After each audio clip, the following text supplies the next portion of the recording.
तो उत्तर प्रदेश की 58 सीटों पर पहले चरण के लिए मतदान जारी है। पश्चिमी उत्तर प्रदेश की 11 जिलों की ये सीटें हैं। और सुकेश, शुरुआती जो संकेत मिल रहे हैं, एक तो उत्साह दिख रहा है वोटरों में, और जो हम अभी बयान सुन रहे हैं, देखिए राजनेताओं ने, राजनीतिक दलों ने तो अपनी ताल ठोक ली इन 58 सीटों पर। अब जो आम वोटर ताल ठोक रहा है वो किसको दर्द देता दिख रहा है और किसके लिए मुस्कुराने का एक नजारा पेश कर रहा है। नहीं, बहुत जल्दबाजी है किसी नतीजे पे पहुंचना। एक चीज जो ध्वनि आ रही है बार बार, वो अगर उस पे जाएं तो ऐसा लगता है कि बीजेपी जिस स्तर पे ये कहा जा रहा था कि जाटलैंड में उसको नुकसान होगा, शायद वो होता नहीं दिखा, क्योंकि सुरक्षा एक बड़ा मुद्दा, लॉ एंड ऑर्डर एक बड़ा इशू है जिसपे चर्चा भी काफी कर रहे थे योगी और चाहे मोदी, चाहे जो भी बड़े नेता है। लेकिन अभी हिंदू मुसलमान से भी जोड़कर दंगे, हाँ, सबसे जोड़कर देखा जा रहा था। तो मतलब क्या ध्रुवीकरण अभी काम करता दिख रहा है? मुझे लगता नहीं कि उस लेवल पे पोलराइजेशन हुआ है।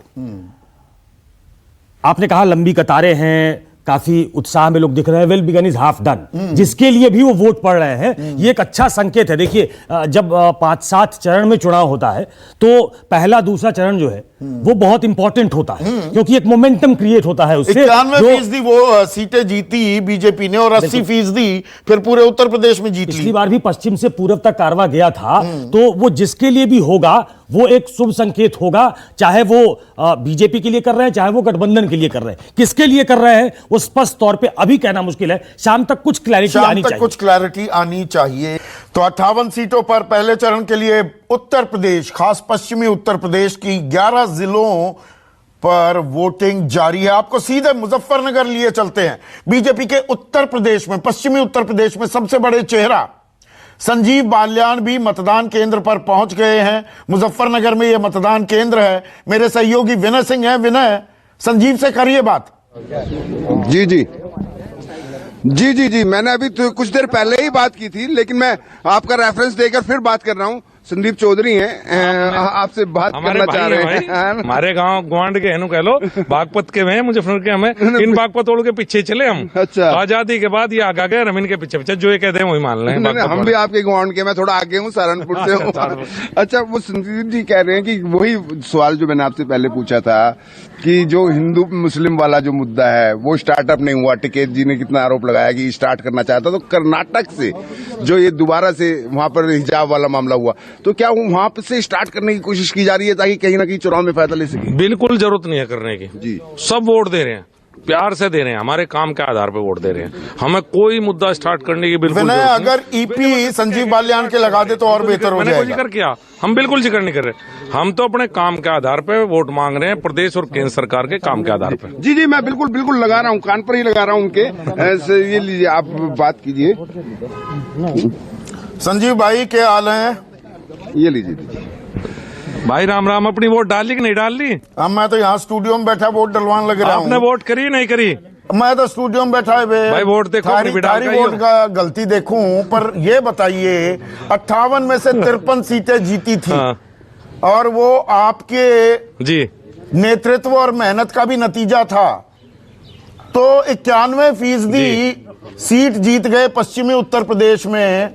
ये पश्चिमी उत्तर प्रदेश खेल फिर से बनाएगा बीजेपी का, या खेल बिगाड़ सकता है? उधर जाओ, उधर पक्का बनाएगा। पहले नहीं कहा, भरोसा हो गया है पिछले 2-3 दिनों में। पक्का खेल बन रहा है। आप निश्चिंत रहो। मेरी तरफ से कह दो सभी दर्शकों को कि पश्चिम में फिर भारतीय जनता पार्टी पूरे वेव के साथ आ रही है। वो पुरानी कहावत है, संजीव जाट ने जब मरा जानिए जब तेरामी होले। तेरामी भी नहीं, बरसौडी की बात होती है। तो मैं यहाँ दर्शकों को बताने के लिए आज तेरामी है, चिंता वो हम 10 मार्च को बताएंगे। और तेरामी का माहौल ठीक है। तेरामी का माहौल ठीक है। तेरामी का माहौल ठीक है। तो यहाँ बदलाव क्या हुआ?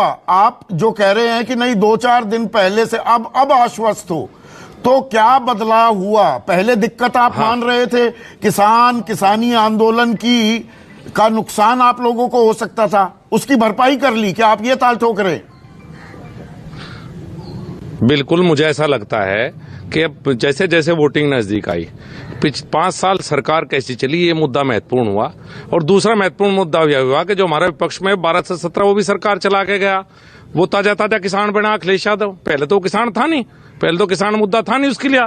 तो सबकी समझ में आ गया कि थोड़े दिन के लिए मुद्दा है, बाद में लूट खसोट की वही जो पहले चला वही लूट खसोट चलेगा, ये सबकी समझ में आ गया। तो जो नाराजगी किसानों की, संयुक्त किसान मोर्चा कहता है 700 किसानों की मौत हो गई, उनके बारे में एक शब्द किसी ने नहीं कहा, खालिस्तानी, आतंकवादी, न जाने क्या क्या संज्ञाओं से किसानों को नवाजा गया, ना उनकी बात मानी गई अभी तक। तो किसान मना लिए आपने? देखिए, ना तो मैंने कभी ऐसा कहा, वे हमारे भाई थे।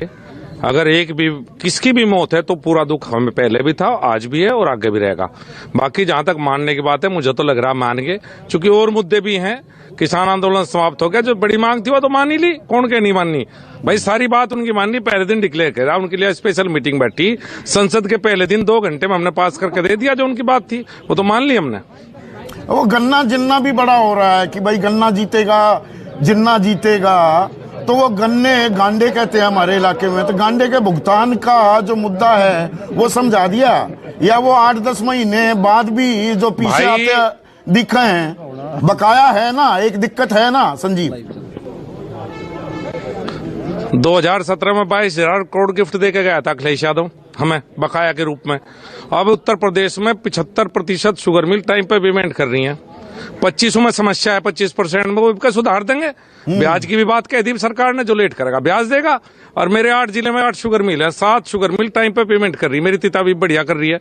एक शुगर मिल की दिक्कत थी, उसमें एक कानून बन गया नया कि अगर जो लेट करेगा शुगर मिल या पेमेंट नहीं करेगा तो उसकी दूसरी संपत्ति जब्त करने का अधिकार सरकार को मिल गया। और भाई ब्याज मिलेगा क्या, तो 25% को ठीक कर देंगे, 75 कर दी। उन पर तो एक भी ठीक नहीं हुई। कौन सा सरकार में नहीं था? लोकदल 2009 से 14 सरकार में था, केंद्र सरकार में 5 साल रहा शुगर इंपोर्ट हुई। क्या जवाब है उनके पास? 12 से 17 अखिलेश यादव है था। कितना पेमेंट हुआ, क्या हालत थी, सबको पता। तो हमने कुछ बेहतर किया है, कुछ और बेहतर करेंगे। जो बच रहे उस काम को भी करने का प्रयास करेंगे। भाई आप जाटों के बड़े नेता भी हैं, जो ये जाट मुसलमान किया गया, जाटों में एक ये भी नाराजगी है कि जाटों को क्या बदनाम किया गया, और ये जाट मुसलमान में जो खाई थी वो आरएलडी एसपी वाले उस खाई को पाटने की कोशिश कर रहे हैं। जाट मुसलमान साथ आ गया, आपके लिए दिक्कत हो जाएगी क्या? अच्छा, एक बात बता भाई, ये लोकसभा में तो खाई याद आवे, सांप्रदायिक सौहार्द बनाना में, विधानसभा में बाकी 2 साल बीच में कहाँ रहे हैं सौहार्द बनाने वाले? हम तो यहीं रहे, 7.5 साल से सांसद हूँ। एक झगड़ा हो जाओ बताओ जाट मुसलमान का, कहीं तनाव हो जाओ तो बताओ। अरे भाई, ये दिल्ली लखनऊ बैठ के तनाव दूर हो, गाँव में दूर हो। आपस में भाईचारा फैसले हमने करे बैठ के, उन्होंने करवा दिए हमारे, हमने तो करे बैठ के, हमारे फैसले मौजूद रहे। भाई हमारी चिंता उन्हें ना करे, हमने सांप्रदायिक सौहार्द बना रखा, भाईचारा बना रखा, और सब भाइयों के डाल रहने चाहिए। कोई हो, वोट डालने का सबका अधिकार है, प्यार से वोट डालो, क्या दिक्कत है? आपके सांसद, विधायक, आपके नेताओं को गांव देहात में घुसने नहीं दे रहे थे। एक वो संजीव बाल्यान तो घुस जाया करता, जित जी चाहे पहुंच गया बिना डरे, पर वे जो नारेबाजी थी जी। उस नारेबाजी को कैसे आंक रहे हैं? वो नाराजगी थी या वो प्रायोजित नाराजगी थी, नारेबाजी थी? 6.5 लाख वोट पड़े थे मेरे खिलाफ, सारे मेरे थोड़ा थे। इस बार भी पड़ेंगे, पहले भी पड़े। अब वे लोग शोर मचाने लगे जो खिलाफ वोट दे रहे। भाई क्यों झगड़ा करवा रहे हो हमारा आपस में? ये तो एक दिल्ली बैठ जाएगा, एक लखनऊ बैठ जाएगा। जो झगड़ा होगा भुगतेंगे हम प्यार मोहब्बत से वोट डालना चाहते हैं। जिसकी जहां इच्छा वोट दो, प्यार दो। आज चुनाव खत्म, भाईचारा कायम। ये तो झगड़ा करवाना चाह रहे भाई। दंगे का साया, ये फिर भाग जाएंगे। दंगे का साया उठ गया है मुजफ्फरनगर से। बिल्कुल कहीं जिक्र नहीं, खूब बढ़िया माहौल है, ना जातीय तनाव ना सांप्रदायिक तनाव, पूरा बढ़िया भाईचारा अपना बना रखा।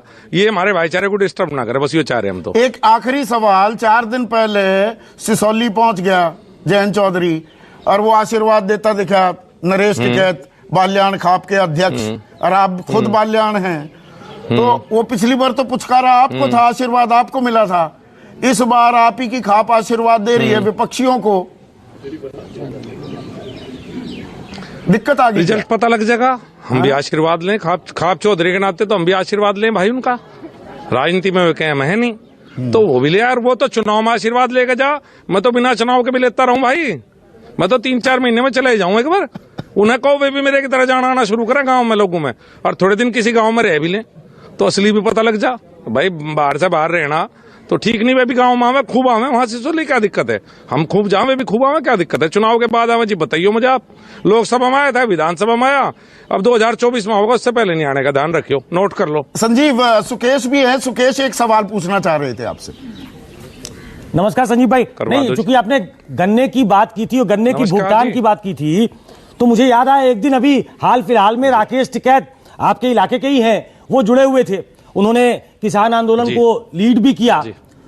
तो जब हम लोगों ने ये कहा कि सरकार का ये दावा है कि पिछली सरकारों से बहुत ज्यादा भुगतान इस सरकार में हुआ है, प्रधानमंत्री ने भी कहा कि 90% तक का लास्ट ईयर का और 70% इस साल तक का पेमेंट तो हो चुका है, तो उन्होंने कहा गन्ना मंत्री हैं जो प्रदेश के, उनके घर में भुगतान हो गया हो तो बता दो। तो क्या ये जो फैक्ट्स हैं वो गलत रखे जा रहे हैं क्या लोगों के सामने?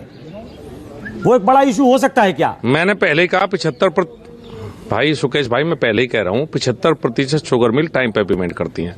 जो 25% है उसमें वह भी है, बजाज ग्रुप की 14 शुगर मिल है जो पेमेंट लेट करती आई। अब नया कानून बना, उसमें बजाज ग्रुप फंस गया। 1400 करोड़ तो एकदम से ले लिए उनसे। जो डाइवर्जन अखिलेश यादव के समय में हुआ था, 1400 करोड़ निकाल लिए थे गन्ने के और बिजली में लगा दिए थे, वो बिजली से निकाल के वापस दे दिए। एक मुश्त पेमेंट क्या 25% की मैं ईमानदारी से समस्या बता रहा हूं। इस समस्या का समाधान करेंगे, 75% तो कर दिए, 25 भी करेंगे भाई। तो वोटों की समस्या तो नहीं हो जाएगी? ठीक है, मैं कहीं से गलत नहीं कह रहा टिकैत साहब। वो बड़ा इशू नहीं बन जाएगा? नहीं, सब समझ रहे इस बात को। और भाई उनका भी तो याद है, अखिलेश क्या कर रहा था 12 से 17 किसान, वो तो ताजा ही तो बना अखिलेश यादव, पहले कहाँ किसान था वो। 58 में से कितनी जीत रहे हो संजीव भाई? ये जिम्मेदारी आपके कंधों पर डाल रखी है बीजेपी ने। 58 में से कितनी जीत होगी? संदीप भाई ये ज्योतिषी वाला मामला ना थारे पाता ना मेरे पाता, बढ़िया रहेगा, इतना पता नहीं पता कितनी जीतेंगे। बहुत बहुत शुक्रिया संजीव बाल्यान, काफी वक्त दिया आपने हमें। तो संजीव बाल्यान ताल ठोकते हुए, कोई दिक्कत नहीं, पश्चिम से सूरज उगाएंगे, बीजेपी अच्छा करने वाली है। लेकिन, और वो सवाल जो मैंने आखिरी सवाल पूछा, 58 में से 53 सीटें जीती थी बीजेपी ने, तो अभी पश्चिम में क्या हाल है? धीरे धीरे हम आपको सारी परत दर परत जानकारी आप तक पहुंचा रहे हैं। अब मेरे सहयोगी आगरा से दीपक दुबे जुड़ गए हैं। दीपक, आगरा और ये इलाका अभी फिर से कुछ कहना चाह रहे हैं। दीपक, आपके पास आता हूं। विनय, आप कुछ कहना चाह रहे थे? बिल्कुल बिल्कुल, अभी हमने केंद्रीय राज्य मंत्री से, संदीप जी आपने बात करी, उनसे बात कराई। एक और मैं यहाँ पर एक विजुअल और मैं आपको दिखा दूं। एक यहाँ पर एक दूल्हा आए हुए हैं, जैसे अब जिस तरीके से हमने 105 साल की जो बुजुर्ग महिला दिखाई थी जो वोटिंग करने आई थी, वहीं पर एक दूल्हा आए हैं जो यहाँ पर वोटिंग करने आए हैं।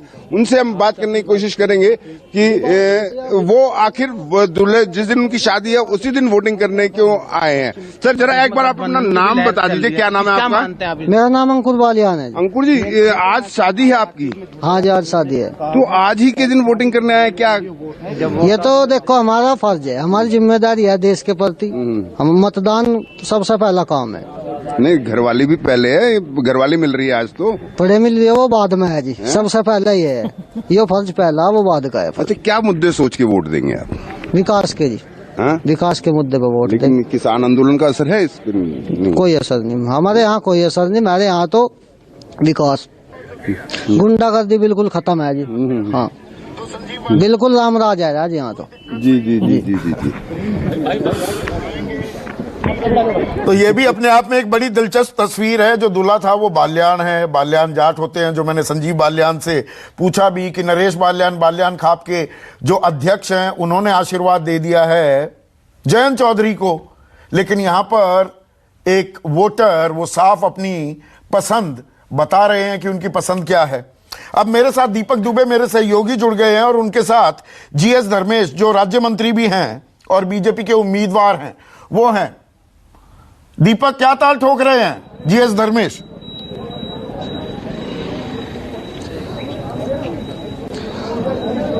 जी संदीप जी, हम सीधे जीएस धर्मेश से बात करने की कोशिश करते हैं। आपसे जानना चाहेंगे क्या आश्वस्त है अपनी जीत को लेकर, और क्या उसी तरह से 9 सीटें 2017 में जिस तरह बीजेपी ने जीती थी इस बार भी ऐसा ही कुछ करिश्मा होगा? देखिए, मैं आगरा छावनी कैंटोनमेंट से भाजपा का प्रत्याशी हूं और मैं अपनी जीत के प्रति 100% आश्वस्त हूं। और जहां तक जिले की अन्य सीटों की बात है, 9 सीटों की, पहले भी 9 सीटें भारतीय जनता पार्टी जीती थी, इस बार भी 9 सीटें जीत करके एक रिकॉर्ड बनाएगी। लेकिन जिस तरह से आप प्रचार करने गए थे उस दौरान कुछ नाराजगियां दिखी थी, कुछ जो मतदाता थे सड़क को लेकर, उसको लेकर आपने कुछ ऐसे विवादित बयान भी दे दिए थे कि वोट मत दीजिए। उसको लेकर आप क्या कहना चाहेंगे? और अखिलेश यादव के साथ एक फोटो भी आपकी वायरल हुई थी, उनके साथ खड़े होने को लेकर, मौफ थी या क्या था, आपने शिकायत की थी? नहीं, मैंने इस तरह का कोई बयान नहीं दिया। मैंने ये कहा था कि मैंने क्षेत्र के अंदर जितने विकास कार्य कराए हैं, आज तक किसी भी समाजवादी पार्टी के या बीएसपी के विधायक रहे, किसी ने इतने विकास कार्य नहीं कराए हैं। और देश के प्रधानमंत्री माननीय नरेंद्र मोदी जी के द्वारा जिस तरह की गरीब कल्याणकारी योजना ये चलाई हैं, आवास दिए हैं, बहुत सारे लोगों को गैस के कनेक्शन मिले हैं, फ्री में मिले हैं, शौचालय बने हैं और लगभग 3 साल से महीने में 2 बार फ्री राशन मिल रहा है। स्वास्थ्य में, शिक्षा में, सब में सुधार हुआ है, कानून व्यवस्था में सुधार हुआ है। इस नाते जनता प्रसन्न है और भारतीय जनता पार्टी को वोट दे रही है और यहाँ से 9 की 9 सीटें भारतीय जनता पार्टी जीत। ये तो रही योगी जी और मोदी जी की बात। अगर आपके विधानसभा क्षेत्र की बात की जाए तो आपने ऐसा क्या विकास किया है जिस पर आप दम भर रहे हैं, दावा कर रहे हैं कि 70% जनता आपके साथ है? तो ऐसे कुछ मुद्दे हैं जो 2017 में थे, उसको आपने बदलने की कोशिश की, या कुछ ऐसे रह गई ये चीजें जो आने वाले इस चुनाव के बाद आप बदलना चाहेंगे जीत के बाद? देखिए, मैंने अपनी विधानसभा के अंदर मेट्रो के उसको मिला करके करीब 522 करोड़ के विकास कार्य हुए मेरी विधानसभा के अंदर। 55 करोड़ की लागत से जो। चलिए दीपक, ये चुनाव प्रचार का वक्त खत्म हो चुका है, अब तो वोट डाले जा रहे हैं। जो काम गिनवाने थे जीएस धर्मेश ने, वो काम तो पहले ही गिनवा दिए हैं। लेकिन अभी शामली लिए चलता हूं आपको, और शामली में मेरे सहयोगी राहुल प्रकाश है। और शामली के बारे में भी, शामली भी चर्चा में इसलिए आया कि शामली को शिमला बना देंगे। पहले कैराना को शिमला बनाने की बात थी, फिर शामली को भी शिमला बनाने की बात थी। और यहां पर गन्ना और जिन्ना की मैं थोड़ी बात करना चाहूंगा राहुल, क्योंकि शामली से ही सटा है थाना भवन, जहां से योगी सरकार के गन्ना मंत्री सुरेश राणा भी आते हैं। तो यहां पर गन्ना जिन्ना गूंज किसकी ज्यादा सुनाई दे रही है, या मुद्दे कुछ और ही हैं? ये गन्ना जिन्ना तो अपना राजनेता अपनी ताल ठोकने के लिए कर रहे थे।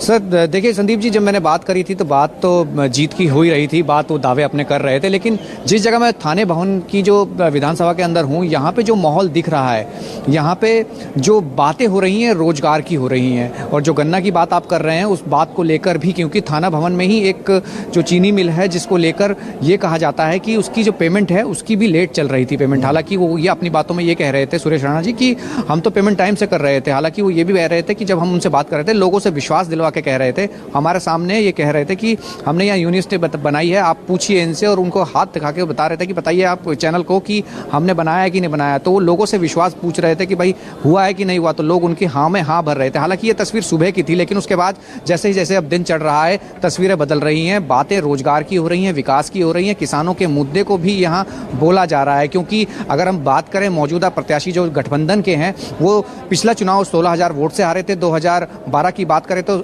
265 वोटों से हारे थे। लेकिन इस बार वो जीत का दम भर रहे हैं, कह रहे हैं कि बदलाव की राजनीति हो रही है। जो गर्मी वाली बात है कि गर्मी भी निकाल दी जाएगी, उस बात को भी दिमाग में लोगों ने रखा हुआ है। और ये भी कहा जा रहा है कि जो सुरक्षा की बात वो कर रहे हैं कि सुरक्षा हम दे रहे हैं, वो एक पॉइंट पर है। लेकिन उसके अलावा भी कई ऐसे मुद्दे होते हैं जो जमीनी हकीकत से बहुत दूर हैं। तो ये मुद्दे यहाँ पर थाना भवन में खासा लोगों में है। एक तस्वीर मैं आपको पहले दिखाना चाहूंगा, क्योंकि यहाँ अगर आप तस्वीर देखेंगे तो आप खुद समझ सकते हैं कि लोग सुबह से लंबी कतारें, जो मैं लगभग 6 बजे से नोट कर रहा हूँ, क्योंकि थाना भवन का ये क्षेत्र है। और आप अगर तस्वीरों में देखेंगे तो आपको लगेगा कि यहाँ पे लोग लगातार आ रहे हैं। महिलाएं सबसे ज़्यादा यहाँ पर बाहर निकल कर वोट कर रही हैं, क्योंकि यहाँ पे मैक्सिमम जो वोट टर्नआउट अगर हम बात करें, अगर निकल के आता है तो महिलाओं में, जैसे कहा जाता है कि महिला कम निकलती है, लेकिन महिलाओं का वोट सबसे ज़्यादा है यहाँ पे दिख रहा है। कुछ महिलाओं से बात कर पाएंगे क्या राहुल आप? पूरे शामली जिले में अगर हम बात करें तो वोट प्रतिशत 11 बजे तक का है, और जिसमें मैं कोशिश करता हूं, क्योंकि हम सुबह ट्राई कर रहे थे क्योंकि बात करने की, लेकिन सिर्फ वोट का निशान वो दिखाकर जा रही थी। लेकिन मैं कोशिश करता हूं कि अगर कोई महिलाएं हमसे बात कर पाएं, क्योंकि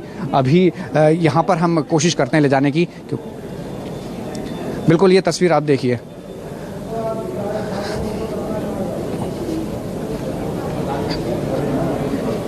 आप लोग वोट डालने आए, मुद्दे क्या हैं आप लोगों के? मुद्दे क्या हैं, किन मुद्दों पे आप वोट देते हैं? क्या आपके क्या मुद्दे हैं? उनसे पूछिए, अगले वाले से पूछ। आपके मुद्दे क्या हैं माता जी? किन मुद्दों पे वोट दे रहे हैं आप? किन मुद्दों पे वोट दे रहे हैं माता जी आप? क्या मतलब? क्या आप क्या बातें जहन में रखकर वोट डालते हैं कि क्या विकास, क्या चीज़ें होती हैं आपको? बस ऊपर वाला जिसको बेहतर समझा। ऊपर वाला जिसको बेहतर समझे। आप किसको बेहतर समझते हैं? कौन काम कर रहा है सही?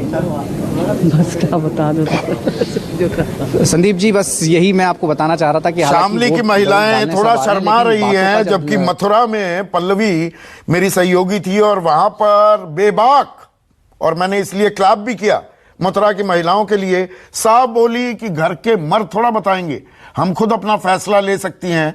और जो सरोकार वाले मुद्दे थे उन मुद्दों की महिलाएं बात करती दिखी, लेकिन शामली में थोड़ी शर्मा शर्मी भी हमें दिखाई दी है। विनय सिंह, आप मुजफ्फरनगर में हैं, अभी हमने संजीव बालियान से भी बात की थी। मुजफ्फरनगर में ये किसानी का मुद्दा कुछ तूल इसको दी जा रही है, या किसानी जो किसान आंदोलन था वो कहीं अब गौण हो गया है, मुद्दे कुछ और हावी हैं इस वक्त? अच्छा, विनय से बात नहीं हो पाएगी, प्रशांत से बात करते हैं। प्रशांत जेवर में है, और जेवर वो एस्पिरेशनल इंडिया जो है ना, कि भविष्य में क्या हो सकता है, जेवर उस इलाके का एक जीता जागता प्रतीक बन गया है, क्योंकि यहां पर अंतर्राष्ट्रीय हवाई अड्डे का उद्घाटन भी हो गया है। तो उम्मीदें बहुत हैं इस इलाके में लोगों को। और प्रशांत, आप, जब मैंने पिछली बार आपसे बात की, आप युवाओं से बात कर रहे थे, तो युवा उम्मीदों के सहारे अपना सुनहरा भविष्य तलाशने की तो कोशिश कर रहे थे, लेकिन मौजूदा जो हमने महिलाओं की बात की है, मेरा मानना है कि MY फैक्टर, महिला युवा फैक्टर इस चुनाव का X फैक्टर हो सकता है। तो वर्तमान में युवाओं की क्या स्थिति है, वो क्या देखकर वोट डाल रहे हैं, उनके मुद्दे क्या हैं?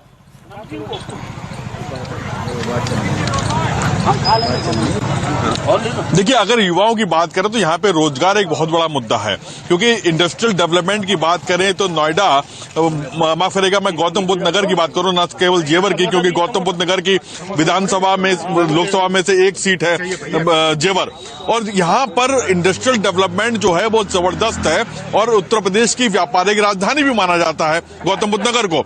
लेकिन जो रोजगार की बात करें तो यहाँ के जो रोजगार, जो युवा हैं, जो स्थानीय लोग हैं, उनके दिल में कहीं ना कहीं एक दर्द ये जरूर रहता है कि उनके किसानों की जमीनों को अधिग्रहण किया गया, इंडस्ट्रियल लैंड, इंडस्ट्रियल जोन बनाए गए, लेकिन रोजगार के नाम पे उनके स्थानीय लोगों को रोजगार नहीं मिला।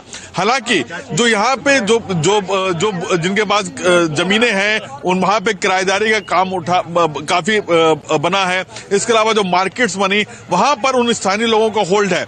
लेकिन अगर हम इंडस्ट्रीज में जॉब की बात करें, या फिर हम जो बड़ी बड़ी IT सेक्टर्स की बात करें, या फिर ये जो बात कही जाती है कि यमुना एक्सप्रेसवे पे इंडस्ट्रियल कॉरिडोर बनेगा पूरा, डिफेंस सेक्टर्स की बड़ी बड़ी कंपनियां आएंगी, तो वहां को लेकर संशय की एक स्थिति रहती है युवाओं के बीच में कि उनको उन फैक्ट्रियों में, उनको उन इंडस्ट्रीज में, उस बड़ी बड़ी IT कंपनीज में क्या रोजगार मिलेगा।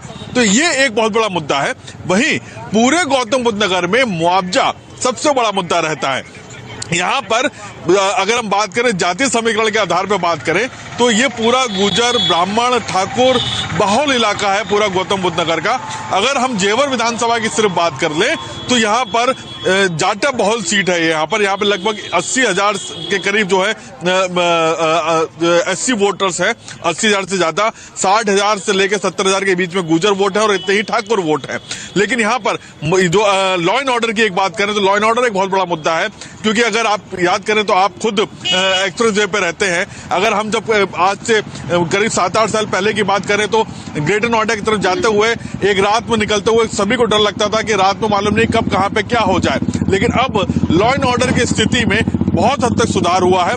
ये एक बात मानते हैं, लॉ एंड ऑर्डर एक बड़ा फैक्टर बनकर उभर रहा है। ये एक नॉर्मल, हमें एक सेक्युलर ट्रेंड दिख रही है। लेकिन प्रशांत, एक और बात ये बताइए, देखिए जाति एक कड़वी हकीकत है हमारे समाज की, और उत्तर प्रदेश में तो ये 16 आने फिट बैठती है ये बात। तो जातीय समीकरण कितने हावी हैं, और ये सोशल इंजीनियरिंग एक तरफ बीजेपी ने जो की थी 2017 में, और एक ये बहुरंगी गठबंधन के साथ जो अखिलेश ताल ठोक रहे हैं, जातीय समीकरण किस तरह से वर्कआउट करते दिख रहे हैं, या ये विधानसभा से विधानसभा के हिसाब से बदलते भी हैं? उनका समोसा भी ठंडा हो जाएगा। हाँ। बिल्कुल, देखिए मैं बिल्कुल, अगर पूरे गौतम बुद्ध नगर की अगर बात करेंगे तो 3 विधानसभा क्षेत्र हैं यहाँ पर, दादरी, जेवर और नोएडा। नोएडा की बात करें तो शहरी वोटर है वहां पर, और शहरी वोटर जो है वो सोसाइटीज में रहने वाला वोटर है, और उस वोटर की संख्या पहले के मुकाबले में काफी बड़ी है। अगर हम जेवर की बात करें, जहां पर मैं इस समय मौजूद हूं, तो ये ग्रामीण इलाके में आता है। हालांकि 40,000 के करीब वोटर है जो कि परिचौक से लेकर जो आपका ये जो गौतम बुद्ध नगर यूनिवर्सिटी जो बनी हुई है वहां तक की अगर हम बात करें तो उस इलाके को शहरी आबादी में मान लिया जाता है। लेकिन जेवर के बाहर का अगर हम आगे बढ़ते हैं तो कई जगह हैं, जैसे दनकौर है, बिलासपुर है, रघुपुरा है, जेवर है, ये सब ग्रामीण क्षेत्रों में आता है और कस्बाई इलाके हैं। तो यहाँ के मुद्दे एकदम अलग हो जाते हैं। यहाँ पे मुआवजे का मुद्दा सबसे बड़ा है, यहाँ पे रोजगार का मुद्दा सबसे बड़ा है, यहाँ पे जो स्थानीय सुविधाएं हैं, नहीं, मैं जातीय समीकरण की बात कर रहा था। अगर हम शहर की तरफ जाते हैं तो वहां पे मुद्दे अलग हो जाते हैं। तो ये जातीय समीकरण की मैं बात करूं तो जेवर विधानसभा के जातीय समीकरण में आपको बता दूं कि लगभग 80,000 के आसपास एससी वोटर है यहाँ पे, 60 से 70,000 के बीच में ठाकुर और गुजर वोटर है। नहीं, मैं संख्या नहीं पूछ रहा था प्रशांत, मैं ये जानना चाह रहा था, एक परंपरागत जैसे बीएसपी की बात करो जो 32 सीटों पर दूसरे नंबर पर रही थी पिछली बार, इन 58 सीटों पर वो एक दलित मुस्लिम गठजोड़ भी था उनका। अब यहां पर जाट मुसलमान गठजोड़ करने की अखिलेश और जयंत कोशिश कर रहे हैं। बीजेपी ने एक पिछड़े वर्ग को लामबंद कर लिया था, वो परंपरागत जो खांचा था वो कुछ टूटा है, दरका है क्या? बिल्कुल मैं आपको बता दूं, देखिए यहाँ पे लगभग 20,000 के आसपास जाट वोट है जो कि पिछली बार 2017 में एक तरफा बीजेपी की तरफ पड़ा था। लेकिन इस बार आरएलडी के नलके पर उतरे हैं अवतार सिंह भडाना, जो कि गुर्जरों के एक बड़े नेता के तौर पर जाने जाते हैं। तो वो वोट भी कहीं ना कहीं बीजेपी को नुकसान पहुंचाएगा। लेकिन धीरेन्द्र ठाकुर सिंह जो कि यहाँ से मौजूदा विधायक हैं, खड़े हुए हैं, उनकी अगर व्यक्तिगत छवि की बात करें तो यहाँ 35,000 मुसलमान वोट है, उसमें से करीब 20% के आसपास, 20 से 30% के आसपास का जो वोट है वो धीरेन्द्र सिंह की व्यक्तिगत छवि में मैं समझ गया आपकी बात। सुकेश, मोटी बात जो उभर कर आ रही है, और उत्तर प्रदेश के लिए धार्मिक ध्रुवीकरण, जातीय समीकरण, इनका बड़ा बोलबाला रहता है। लेकिन साथ ही साथ ये स्थानीय चुनाव होते हैं, विधानसभा चुनाव हैं, इसमें स्थानीय मुद्दों के अलावा जो आम आदमी के सरोकार होते हैं ना, रोटी कपड़ा और मकान, स्वास्थ्य, शिक्षा, रोजगार, महंगाई, आपको जो अभी लगभग 4.5 घंटे की जो वोटिंग हो गई है और लोगों से जो हमारे सहयोगी बात कर रहे हैं, किसका पुट ज्यादा दिखाई दे रहा है अभी तक के लिए? देखिए, मिक्स ट्रेंड लगता है मुझे। कई जगह रोजगार की बात हो रही है, कई जगह महंगाई की बात हो रही है, जो रियल इश्यूज हैं, जो लोगों को रोज बरोज जिंदगी में मैटर करता है उनके लिए। लेकिन दूसरी तरफ लॉ एंड ऑर्डर एक बड़ा इशू है, तो सुरक्षा की बात भी हो रही है। विकास को एक बड़े पैमाने पर अगर देखा जाए तो ऐसा लोग समझते हैं कि विकास, बीजेपी विकास भी कर रही है। बीजेपी ने दरअसल एक ब्लेंड बनाया है। मैं बार बार कहता हूं कि जातीय समीकरण, जातीय गोलबंदी और उसको विकास के साथ जोड़ देना और अपने लिए अपना एक प्लेटर तैयार करके रखना, तो उसने बहुत लाभार्थी जाति तो बार बार मैं कहता ही हूं कि एक देखिए, मैं थोड़ा और अगर दूसरे तरीके से देखूं तो ये जो लाभार्थी जाति है, ये एक पैन इंडिया एक फेनोमेना हुआ है। उसमें महिलाएं बड़ी संख्या में है, तो महिला भी एक अलग से वोटर हो गई है। और आपने कहा एस्पिरेशनल इंडिया, तो एस्पिरेशनल इंडिया हुआ है, महिलाएं बड़ी इंपोजिंग हुई हैं। कहीं आपने शर्मा शर्मी देखी होगी, लेकिन अधिकतर आपने देखा, मैंने बिहार में भी देखा, ये उत्तर प्रदेश के भी कई इलाकों में, आज पल्लवी के साथ आपने देखा कि महिलाएं अब वोकल होने लगी हैं, अब वो बोलने लगी हैं। उनको जो सुविधाएं डायरेक्टली मिल रही हैं वो रेसिप्रोकेट करना चाहती हैं। उनको लगता है कि इस सरकार ने हमारे लिए कुछ किया है, जिस सरकार ने किया हो उसके लिए हमें भी वापस करना है। कोई जरूरी नहीं है। पर मथुरा में हमें नाराजगी भी दिखी। बिल्कुल। ये एक कॉज ऑफ वरी है बीजेपी के लिए कि अगर महिलाएं उससे नाराज हैं। देखिए, बीजेपी 2-3 चीजों पे बैंक कर रही है। उसकी पूरी निगाह, मुझे मालूम है कि बसपा कैसा चुनाव लड़ रही है उस पे है। बसपा की पोलिंग परसेंटेज क्या होगी इस पे उनका पूरा ध्यान है। पूरा कैलकुलेशन उन्होंने किया हुआ है कि बसपा को कितनी सीटें मिलेंगी तो हम कहां रहेंगे और सपा कहां रहेगी। दूसरा उनका पूरा ध्यान है कि लॉ एंड ऑर्डर को एक सेंट्रल इशू बनाया जाए, और यह बना है कि नहीं, अभी तक बनाने की कोशिश की है उन्होंने। और आपने ठीक कहा, बार बार जोड़ देते हैं उसमें, और मैं भी कहता हूं कि लॉ एंड ऑर्डर की जब वो बात करते हैं तो फिर वो दंगा भी आता है, सुरक्षा भी आता है, हिंदू मुसलमान भी होता है। और तीसरा महिलाएं जो उनकी कोर वोटर हो गई हैं, वो एक अलग जाति के तौर पे देखी जा रही है। और जो ये तथाकथित बहुरंगी जो गठबंधन बनाया है, और देखिए जब हम पश्चिमी उत्तर प्रदेश की बात करते हैं 2013 से पहले 2012 के चुनाव की बात करें तो बीजेपी ने 10 सीटें जीती थी यहां पर, और 2017 में वो हो गई 43 सीटों का इजाफा। तो जिस बहुरंगी तथाकथित बहुरंगी गठबंधन यानी कि जाट मुसलमान साथ हों, वो खाई जो बनी हुई थी, वो खाई क्या आपको कम होती नजर आ रही है, जो चिंता का सबब हो सकता है बीजेपी के लिए? मैंने कई जगह बात करने की कोशिश की है ब्रेक में, और सुबह से जब मैं देख रहा था तो मुझे अभी तक वो खाई जो पैदा की गई थी वो खाई दिख नहीं रही है। उस तरीके से ग्राउंड पे वो पोलराइजेशन दिख नहीं रहा है।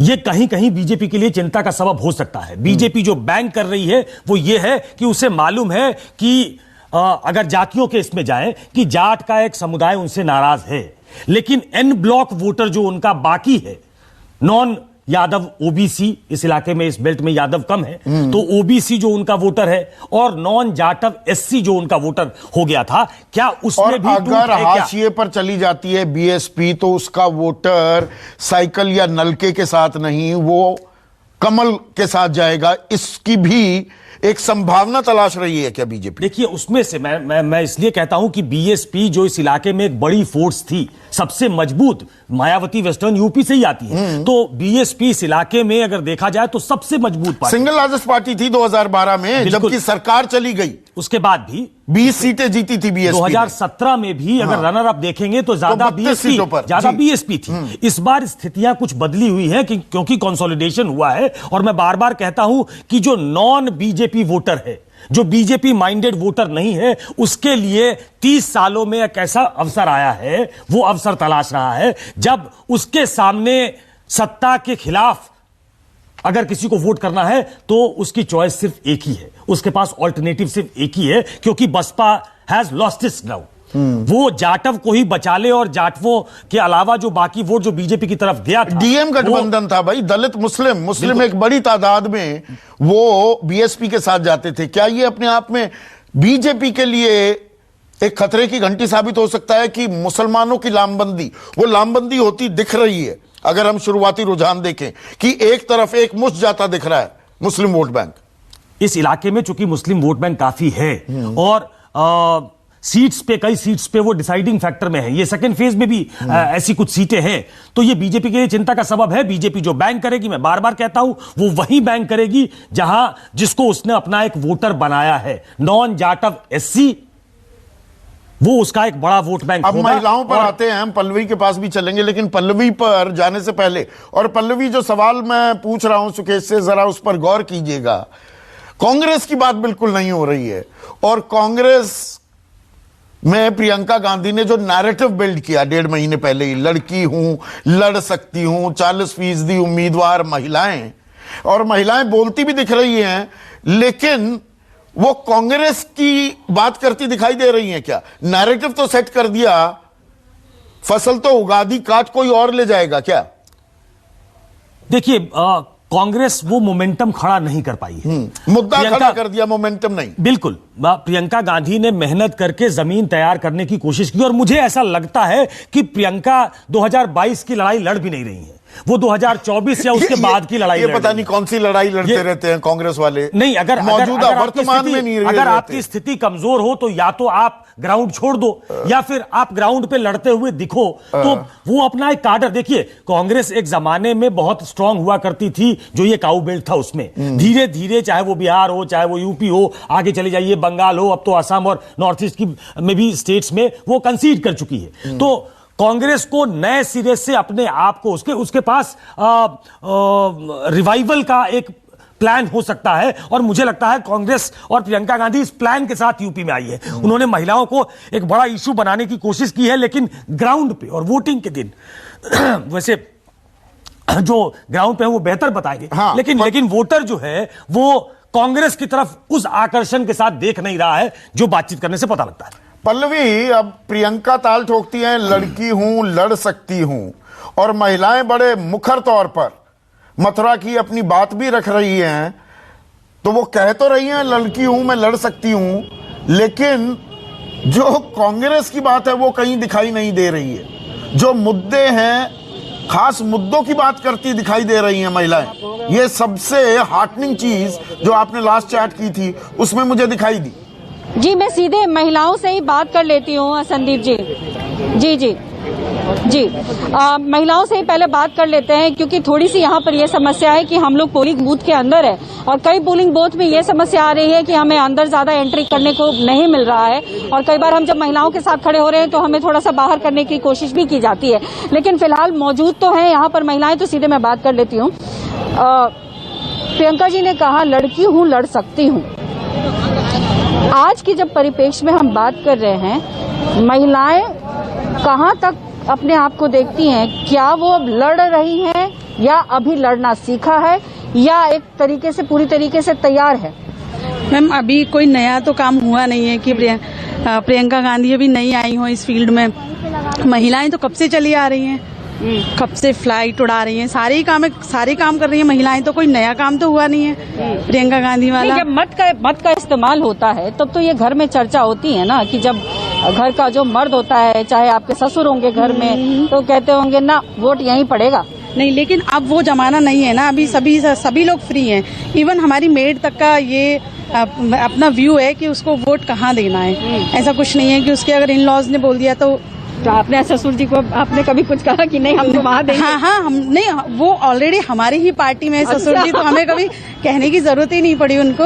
और महिलाओं की पार्टी में आ जाते हैं। हाँ नहीं, महिलाओं की पार्टी कुछ नहीं है, पार्टी तो देश की है। हाँ। अभी कौन किसको फॉलो कर रहा है ये उसका अपना। अच्छा, अम्मा क्या ये जो कह रही हैं कि जो महिलाएं जो हैं अब एकदम सशक्त हैं, उनको अब किसी की जरूरत नहीं है, वो अपनी बात रख सकती हैं? सही बात है, बिल्कुल सही बात है। सही बात है, सही बात है। महिला का तो कम रही है, कब मुझे बताओ, कब कम ना है। तुम अपनी जो अभी बहू को वो जो पल्लो मिली हुई है, मुस्कुरा रही है, शर्मा रही है, और तुम जहाँ बोलोगी वही वोट देगी? मई देगी बहू। तो देखो, तो फिर तुम कहाँ उसको अपना मई बहू मई बेटा सब मई देता हमारे, जहाँ वकेंगे मई वोट देंगे। दबदबा है। हाँ अच्छा, और ये बताओ कि यहाँ पर क्या काम हुआ? इन्हीं की चले ना, यहाँ गए थे तो मई देनी पड़ेगी वोट। बड़े बूढ़े की चले घर में तो। अच्छा, तो बड़े बूढ़े आप कह रही है कि घर के जेंट्स, हम तो कह रहे हैं अम्मा जी जहाँ वोट दे रही है वहीं सब वोट दे रहे हैं, घर के जेंट्स भी वहीं वोट दे रहे हैं। हाँ। बताइए, जो अम्मा जी की चल रही है तो, और अम्मा जी तो बहुत। मैं मुद्दों पे आऊँ तो महिला आज जब मत कर रही है तो क्या दिमाग में रख के मत कर रही है? क्या क्या मुद्दे हैं मथुरा के, या फिर आप जो आपका लोकल मुद्दा है वो राष्ट्रीय मुद्दा ज्यादा उस पर हावी है, या लोकल मुद्दा पर ही वोट पड़ेगा? मैम, दोनों। हाँ, दोनों ही चीज मायने रखती है। देखो, जो हम रह रहे हैं तो लोकल चीज भी मायने रखती है, ऐसी बात नहीं है कि नहीं रखती, लेकिन देश ऊपर है। अगर थोड़ी सी किचन का भी है, गड़बड़ाया है, ठीक है, बहुत से कंप्रोमाइज करने पड़ते हैं अगर कुछ अच्छा करना है तो। ऐसी बात नहीं है कि अगर हम मेहनत करेंगे तो हमें रिजल्ट मिलेगा, तुरंत तो मिल नहीं जाएगा। अगर आज थोड़ी महंगाई है तो वो कल के लिए अच्छा है, वो देश के लिए अच्छा है। और बच्चों की फीस जो अभी जा रही है, कई ये भी मुद्दे उठे कि देखिए ऑनलाइन पढ़ाई हो रही है, लेकिन फीस हमें पूरा देना पड़ा है, फिजिकल नहीं जाना पड़ा बच्चों को, लेकिन फीस जो है वो पूरी देनी पड़ी। हालांकि टीचर्स को सैलरी भी देनी होती है, लेकिन सवाल सर्कुलर है, ये सर्कुलर है। आज अगर मैं जॉब कर रही हूँ तो मैं ये तो एक्सपेक्ट कर रही हूँ कि मुझे सैलरी मिले, लेकिन मैं ये एक्सपेक्ट नहीं कर रही कि मेरे बच्चे की फीस जाए। लेकिन अगर मैं फीस दूंगी तभी तो मुझे भी सैलरी मिलेगी। क्या दिक्कत है, परेशानी है मथुरा की, बताइए? ये महिलाएं जो हैं मथुरा की, वो क्या चाहती हैं? चलिए आप लोग चलिए। मथुरा की क्या चाहती है? सुरक्षा। सुरक्षा में नहीं है अभी? बहुत ज्यादा है। हाँ, सुरक्षा में कोई कमी नहीं है। कहाँ कमी है? कहीं नहीं है। कमी दिख रही है मथुरा में? नहीं, बहुत ज्यादा बढ़िया है यहाँ तो। मथुरा तो सबसे बढ़िया है। और ये जो महंगाई है, घर का बजट नहीं बिगड़ रहा आप लोग का? महंगाई क्या, ये सुबह सुबह चाय पीती है, चीनी की कीमत में बढ़ोतरी नहीं दिख रही? चीनी में हम पीते ही नहीं चाय। छोड़ दिया अच्छा और क्या फ्री चाय पीते तो ये निर्मला सीतारमन की भक्त दिख रही हैं ये वोटर कि हम चाय पीते ही नहीं तो चीनी की कीमत बढ़ती रहे, कि हम प्याज खाते नहीं प्याज की कीमत बढ़ती रहे, लेकिन चाय में चीनी नहीं लेते चाय में चीनी नहीं लेते। पर अलग अलग देखिए, एक वर्ग था और वो गरीब महिलाएं थी, वो शिक्षित नहीं थी, वो खुलकर कह रही हैं महंगाई बड़ी दिक्कत है, मेरे घर में बड़े जो मर्द हैं उनके पास रोजगार नहीं है। दूसरी ओर एक बड़ा तबका, वो पढ़ी लिखी संभ्रांत समाज की महिलाएं, वो राष्ट्रीय हित की बात कर रही है, जबकि ये विधानसभा चुनाव है। तो ये एक प्लेटर है, अलग अलग इसमें व्यंजन हैं और ये किसके खाते में जाएंगे ये तो खैर आने वाला वक्त बताएगा। लेकिन किसानी की फिर से बात करते हैं। किसान आंदोलन की गूंज कितनी होगी, और किसान जो निकले हैं संयुक्त किसान मोर्चा ये कहते हुए यूपी मिशन पर कि बीजेपी को सजा दो, क्या वो दरअसल 10 मार्च के लिए एक बड़ी चुनौती अपने लिए भी खड़ी कर रहे हैं कि बीजेपी जीत गई तो उनका क्या होगा? इन्हीं सवालों को लेकर मेरे सहयोगी प्रभाकर मिश्रा ने बात की है किसान आंदोलन के सबसे बड़े चेहरा राकेश टिकैत से। सुनिए। था क्या गुस्सा अब भी उतना ही है या कम हुआ है? नहीं, कम कैसे हो जाएगा, कम कैसे हो जाएगा? कम नहीं हुआ है ना, वो तो अंदर रहेगा ना, वो तो जो है वो तो अंदर रहेगा। तो ये गुस्सा केवल आपके अंदर है या आपके साथ सबके ही है? सुबह से मैं यहाँ जो बात कर रहा हूँ तो लोगों से पूछता हूँ मुद्दा क्या है, तो लोग कहते हैं सुरक्षा, कानून व्यवस्था। हाँ ठीक है, ये तो कोई और मामला नहीं चला सरकार का, तो इसको चलाने की कोशिश करी गई है। सुरक्षा का है, उसको सुरक्षा को कहाँ पहले दिक्कत थी, कहाँ दिक्कत है? ना पहले दिक्कत थी ना अब दिक्कत है। तो आप क्या देख रहे हैं मुजफ्फरनगर में, क्या देख रहे हैं कि कितनी सीटें? क्या पता सीटों का क्या गुणा भाग है, हम सीटों पे कहाँ गुणा भाग में जा रहे हैं। हमने ये कहा कि जनता अपना वोट दे, नोटा ना दबावे ना घर बैठे। और संकेतों में आपने ये भी कहा कि किसे वोट देना है? नहीं, ये नहीं कहा हमने किसे वोट देना। तस्वीरें तो कह रही थी, और तस्वीरें कह रही थी, समझने वाला समझ लो भाई। हम तो कोको को वोट देंगे, कोको को वोट देंगे, बीजेपी की सारी वोट कोको लेगी। कोको मतलब? कोको का मतलब गांव के लोग बताएंगे, ये बताऊंगा कोको का मतलब। जाओ आप रुकिए इनसे पूछो कोको कौन है, इनकी सारी वोट लेगी कोको। क्या है कोको? कोको लेगी, कोको लेगी कोको, ये छुपा लिया। अच्छा चलिए, आपके लिए मुद्दा क्या है? एक मिनट सवाल। हाँ। आपके लिए मुद्दा क्या है? मुद्दे भैया, जैसे महंगाई का, सब चीजों का मुद्दा ही है। रसोई के गैस का यही नहीं पता चला, 350 400 तक अब 1000 पजा लिया। हाँ? तो कम हो जाएगा, सरकार बदलेगी तो? वो देखेंगे, बताओगे जो बताते हैं। अच्छा, एक सवाल आपसे ही पूछ लेते, जो इन लोगों ने तय कर लिया वही आपने मन से? नहीं, अपने मन से करेंगे। तो आप मुद्दा क्या है? देख नहीं रहे 4 साल से, 5 साल से, 7 साल से क्या मुद्दा? यही मुद्दे, बेरोजगारी के, महंगाई के, एजुकेशन के, हॉस्पिटल है ही नहीं। देख लो कोरोना में क्या हाल हुआ, सड़क पे किस तरह लोग मरे हाथों में ले लेके। तो ये चीजें ये सब थोड़ी भूली ना जाए। मैं तुमसे पूछूंगा वो भी बात वही कहोगे कि हाँ इन्होंने जो कहा सही कहा? हाँ ठीक चल रहा, ठीक कह रहे हैं जो कुछ कह रहे हैं। ठीक है, ठीक है, ऐसे ही चलेगा? नहीं चलेगा। कुछ अपने से बोलोगे कि क्या मुद्दे हैं? मुद्दे तो बेरोजगारी के हैं, अपने स्कूल वगैरह बंद हैं, शराब के ठेके वगैरह खुले हुए, बेरोजगारी का है। और जोन सा पार्टी पढ़ा रहे थे वो तो पाठशाला ही। लेकिन ये लोग नहीं कह रहे हैं कि सरकार आ जाएगी, गठबंधन की सरकार आएगी तो गुंडाई बढ़ जाएगी। कहाँ बढ़ रही गुंडाई? पहले आएगी तो पहले कितनी गुंडाई थी? हाँ, पहले कहाँ गुंडे थे? सबको रोजगार दे दो अपना। कौन गुंडागर्दी कर रहा है, कौन मार पिटाई कर रहा है, कौन लूट खसोट कर रहा है? अपना सबको रोजगार दो। और किसान का राशन, किसानों को ही, गरीबों को वापसी कर रहे हैं, तो उन्हें इतना वो कर लो ना, उनको नौकरी वगैरह दे दो। बस इतना ही। कैमरामैन हरविंद के साथ प्रभाकर मिश्रा, न्यूज़ 24 मुजफ्फरनगर। तो ये तो राकेश टिकैत का झुंड था, तो उन्हीं के सारे समर्थक थे। ये एक अपना नैरेटिव है, दूसरी तरफ जाइएगा बीजेपी से बात कीजिएगा, वो अपना अलग नैरेटिव देंगे। लेकिन दरअसल जनता जनार्दन आप हैं, आज के दिन के कम से कम भगवान आप हैं। बटन दबाना, वोट डालना आपका हक ही नहीं, आपकी जिम्मेदारी भी है। तो न्यूज़ 24 की तरफ से हम आपसे अपील करेंगे, पश्चिमी उत्तर प्रदेश के जितने लोग हैं, 2.25 करोड़ लोग जो वोटर्स हैं, 2 crore 27 lakh to be precise, अपने मत का इजहार जरूर करें। एक छोटा सा ब्रेक ले रहे हैं, ब्रेक के बाद भी खबरों का सिलसिला जारी रहेगा। नमस्कार, मैं हूं मानक गुप्ता। अगर आपको हमारा ये वीडियो पसंद आया हो तो इसे लाइक और शेयर जरूर करें, और हां, हमें सब्सक्राइब और फॉलो करना ना भूलें ताकि आप देश और दुनिया की कोई खबर मिस ना करें। तो जुड़े रहिए हमारे साथ और देखते रहिए न्यूज़ 24।